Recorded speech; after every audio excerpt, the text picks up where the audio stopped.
Ja, der presser han så ikke færdig, Dalgaard. Og det er jo så det, der nogen vil sige, det bør han gøre, men det er nu hans tur. Som bor med indlæg. Ronny Schwartz! 1-0 til Randers.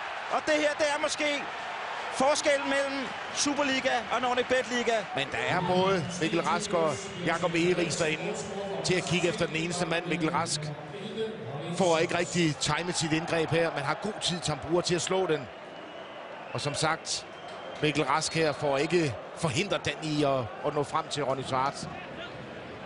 Peskovic kommer efterladt et ganske fint indtryk, synes jeg, de første 3-74 minutter. Der har ikke været så meget udsat på ham.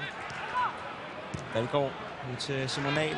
Han kan godt dreje sådan en bold ind med kvalitet. Gør han også. Og hvad så der? Stankov. Ja, så har vi altså udligningen til 1-1. Med et kvarter igen er det Alexander Stankov. Vi kan kigge med Randers øjne her. Så det forsvarsspil, vi ser her, er jo ikke specielt godt. Johnny Torms bliver måske lidt forvirret af, at bolden kommer til ham. Men forvirret forsvarsspiller er sjældent godt. Men han er der til at konvertere 1-1. Det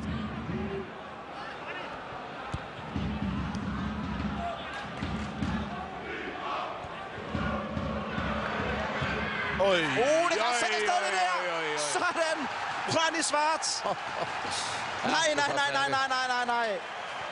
Hvad taler vi? 25 meter. Direkte op i hjørnet, og så kan du være aldrig så dygtig en slovak, som han har været. Pekovic, den her. Ikke den eneste mulighed for at redde den. Tak for et kasse, han lavede her, Ronny Schwartz. Hold da fast. Ja, han er også en af Ove Christensens skjulte stjerner. Jonas Thorsen, fortid i AGF, hvor han blev vejet fundet for let. Blev hentet her til Viborg i 2009. Osman Sarr. Han kan lidt på egen hånd. Det er meget offensivt, det der! Osman Sarr gør Ronny Schwartz kunden efter. Sikke et mål for Osman Sarr. Jeg tror ikke, han selv troede på den der. Nej, det gør jeg heller ikke. Jeg tænkte, nej, nu skal han ikke sparke derfra. Han skal spille den på kanten. Jeg tror, han overrasker Mikkel Andersen. Det ligner ikke, at han skal sparke på den der. En lidt akavet spark. Ja, den der er inden for en rækkevidde, så han kan redde den. Den sidder hverken i hjørnet eller helt ude ved stolpen. Men prøv at se der. Hold fast.